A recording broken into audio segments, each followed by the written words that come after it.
How's it going, everyone? Dave Brown here with the New Populist. Thank you again for joining me. Now, right now, everyone is paying attention to Eastern Europe because of the Russia-Ukraine conflict that has killed probably hundreds of thousands of people. And unfortunately, it does not look to end anytime soon, although there is the suggestion that by summertime, Ukraine will simply run out of NATO weapons, and the Zelensky regime will be forced to sit down with the Russians and negotiate an end to this conflict. And hopefully that happens sooner than later. But while our attention is focused over there, we need to also pay attention to what is happening in the Pacific because um, before the Ukraine war, there were a lot of things that happened to lead up to it that if we were paying attention, we could have seen it coming. And likewise, there is a lot of action in the Pacific that could potentially be leading to a conflict between NATO, the United States, and China over Taiwan. So we need to pay attention to these signs in order to hopefully prevent any future conflict because we know these neocons, they want some sort of confrontation with China. They want one with Russia. And why do they want a confrontation with China? Well, because China is rising, and our politicians in the United States openly say that they want to check the rise of China militarily and economically. So it's not a secret that the United States wants to contain China. And again, certain things are happening that we need to pay attention to that are signals. So, what exactly has happened in the Pacific? Well, a few weeks ago, and if you live in Japan, Taiwan, or China, I'm sure you're aware of this. Um, NATO has expanded their offices to now include Japan. So, of course, Japan is not part of NATO, but NATO has individual programs to have partnerships with other countries. And of course, we know what this is about. This is really an expansion of NATO power. So, article from the Japan Times: Japan and NATO agreed to deepen partnership, saying rules-based order at stake. Now, anytime you hear this thing, rules-based order, I've mentioned before in my other videos, this means that this means the rules as defined by the United States and Western Europe and China, Russia, other countries say this is not fair. You make these rules that other people have not agreed to, and then you try to enforce them while at the same time you violate them yourselves. So we often talk about sovereignty, respecting sovereignty, and the incursion into Ukraine by Russia shows that Russia has disrespected the sovereignty of Ukraine.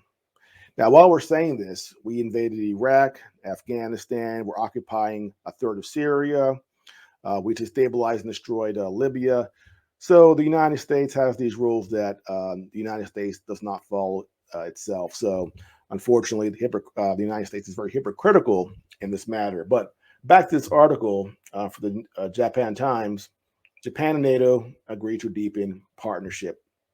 And it goes on to say, Japan and NATO have agreed to further deepen their partnership, arguing Tuesday that the international community is facing changes defining an era as the military alliance seeks more support for Ukraine, and Tokyo looks for like-minded partners to tackle the growing military challenges posed by China and North Korea.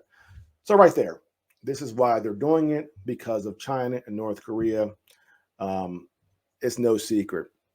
In a joint statement, Prime Minister Fumio Kishida and NATO Secretary General Jens Stoltenberg warned that the free and open rules-based international order is at stake amid changes in the power balance and intensifying geopolitical competition. The world is at a historical inflection point in the most severe and complex security environment since the end of World War II, the two leaders said, emphasizing the need to strengthen cooperation as the security of Europe, the United States, and Asia is closely connected. The two sides said they welcome progress toward Japan transitioning into NATO's new individually tailored partnership program, which is expected to elevate bilateral cooperation to new heights that reflect the challenges of a new era. Um, Plans to upgrade the relationship were broached last June when Kishida became the first Japanese leader to attend a NATO summit. The ITPP provides an updated framework that is individually tailored to each partner's objectives for its relationship with the alliance. Now, again, this is interesting that how NATO, without actually admitting new members, because remember, NATO is supposed to be the United States and parts of Europe, but they want to go a little further, but they can't do that. So they have these special programs, and now apparently Japan is part of this special program. Now, what I find interesting is the response from North Korea and China. They say such developments call for high vigilance among regional countries. A minister spokesperson said NATO needs to abandon the Cold War mentality and block confrontation mindset and do things that will contribute to the security and stability of Europe and the wider world. Pyongyang echoed earlier claims by its ally Beijing, with state-run media claiming the trips instigate the creation of an Asian NATO, warning that the visits were a prelude to confrontation and war, as the body brings the dark clouds of a new Cold War to the Asian Pacific region. So I like their wording here. It's funny and clever, but they're not exactly wrong. It is, in a sense, an expansion of NATO into Asia. And again, it's a prelude to confrontation. This is what the neocons want, a confrontation with China and North Korea, using Taiwan as their reasoning. So I can't blame China and North Korea for having a problem with this. They're not out of bounds for being concerned. So again, we have NATO planning to open an office in Tokyo, and this is part of this NATO expansion. Now, today, on May 18th, we had an agreement signed between Japan and the United Kingdom, a partnership. Now, what is this partnership about? Well, they will tell us right from the UK website, the Hiroshima Accord, an enhanced UK-Japan global strategic partnership. The United Kingdom and Japan are connected by our shared values of freedom, democracy, rule of law, fundamental human rights, and open and fair trade. These values are at the heart of our intention to work together for global security, resilience, and innovation. Now, this next part tells you what they're really focused on. Our partnership stands at a turning point in history. We are determined to strengthen the free and open international order based on the rule of law and to uphold the principles of the UN Charter, including respect for sovereignty and territorial integrity, Russia's unprovoked and illegal war of aggression against Ukraine, weaponization of food and energy resources, and irresponsible nuclear rhetoric threatened our shared security and prosperity and undermine regional and global security.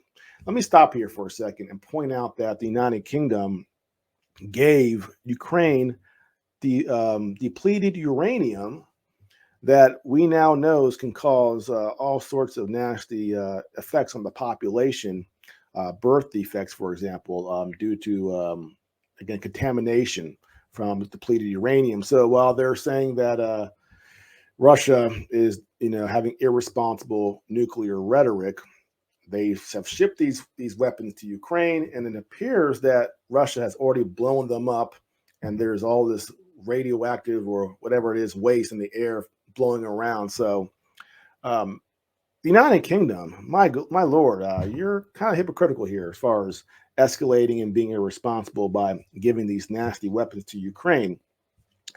But it continues. we reiterate our commitment to the complete, verifiable, and irreversible dismantlement of all North Korea's weapons of mass destruction and ballistic missiles, and we will continue to cooperate closely towards the immediate resolution of the abductions issue. We call on China to act as a responsible member of the international community.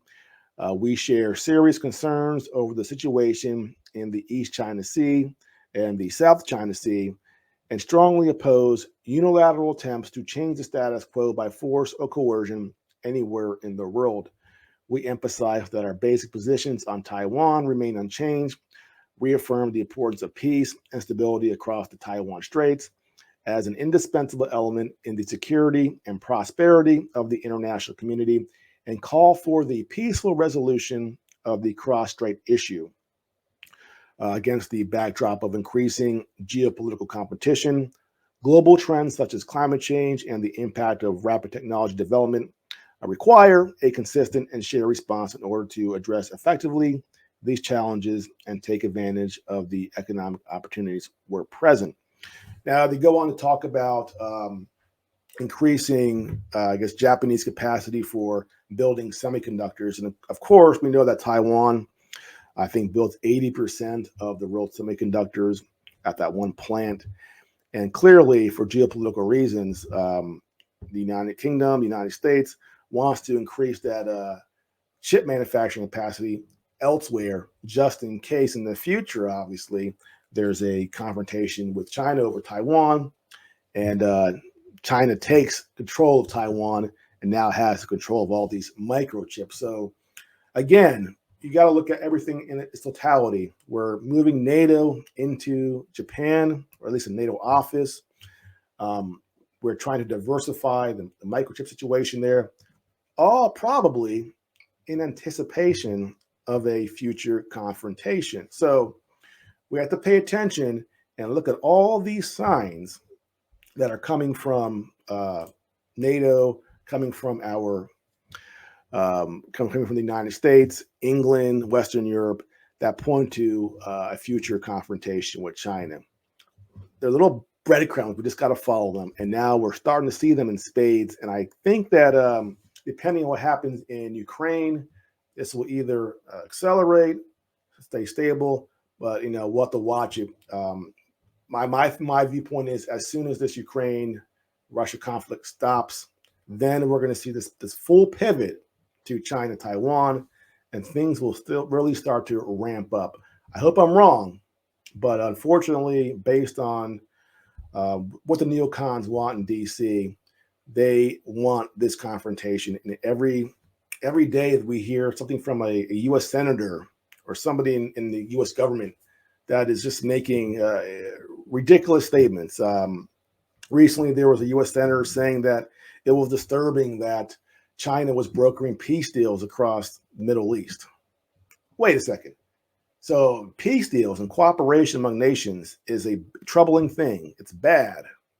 What they're really pointing out is that they don't want China to be seen as a mediator and as a global power for other countries to come to and rely on. It is supposed to be the United States and nobody else. And China stepping into that role is a threat to U.S. power. That's what they're really saying. So as China grows, as China's influence spreads, there will be more actions taken by NATO, by Western Europe, and the United States, and apparently Japan to contain China. And hopefully this doesn't lead to a future confrontation, which unfortunately is what some of these crazier neocons in Washington, D.C. want, a confrontation with China. So we'll just have to pay attention and see what happens in the future. Well, that's it for now. If you are new to my channel, please like and subscribe, and I'll see you next time.